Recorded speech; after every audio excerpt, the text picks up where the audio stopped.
See toimus 2016 aasta, kui Sindis veel tegutses majavalitsus ja majavalitsus tegi sellist kampaaniat, et kuna 2018 hakkas jõustuma korteriühistute seadus, siis kutsusid Sinti Eesti Korteriühistute Liidu esindaja, kes räägiks sellest seadusest lähemalt. Olles siis käinud ka kuulamas, huvi tundmas, siis päris palju majaelanikke oli nii Kooli 2B'st kui Sindi tööstuse 2-st, kes kuulasid seda ja andsid märku, et miks me peaksime ootama, et hakkame kohe selle asjaga pihta, et teeme endale ühistu ise ära.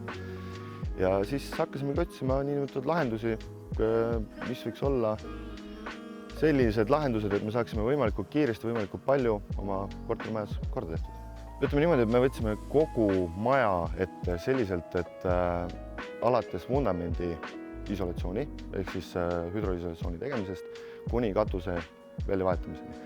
Et sinna sisse kuuluvad siis õhksoojustusega ventilatsioon, elektrisüsteem, küttesüsteemi, torud, radiaatorid, veevärk, kanalisatsiooni torud, kõik aknad läksid vahetusse, majal sai uus fassaad, katus sai vahetatud.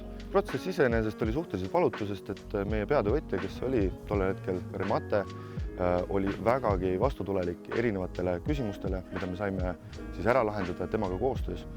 Ja ütleme niimoodi, et täna on maja sellisesse korda viidud, et väga vähestel on mingisuguseid nüansse olnud, et mida tuleks lahendada. Juba nagu nalja on öeldud, hinnang on tugevalt 10 palli ja põhjus väga lihtne, sest et see piirkond, kus meie asume täna Sindis, siis tema saab KredExi käest kuni 50% tagasi. Ja see 50% oli üks väga suur ajend sellele, et me saaksime selle renoveerimised ilusti korda tehtud. Et 50% oli enda osalus ja 50% KredExit. Et see on väga tugev argument, miks renoveerimine ära teha. Korterelamu rekonstrueerimine on põhjalik protsess ja nagu iga suure asjaga tasub see teha väiksemateks kildudeks ja panustada planeerimisprotsessi.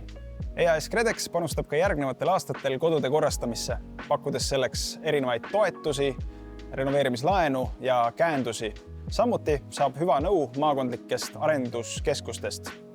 Mida varem alustad kodu korrastamise planeerimisega, seda varem saad elama energiatõhusas, hea sisekliimaga ja nägusas kodumajas. Teeme koos kodud korda. Kui vajad nõu või tahad uurida lisa, vaata meie kodulehte kredex.ee ja suhtle meie halduritega või võta ühendust maakondlike arenduskeskustega.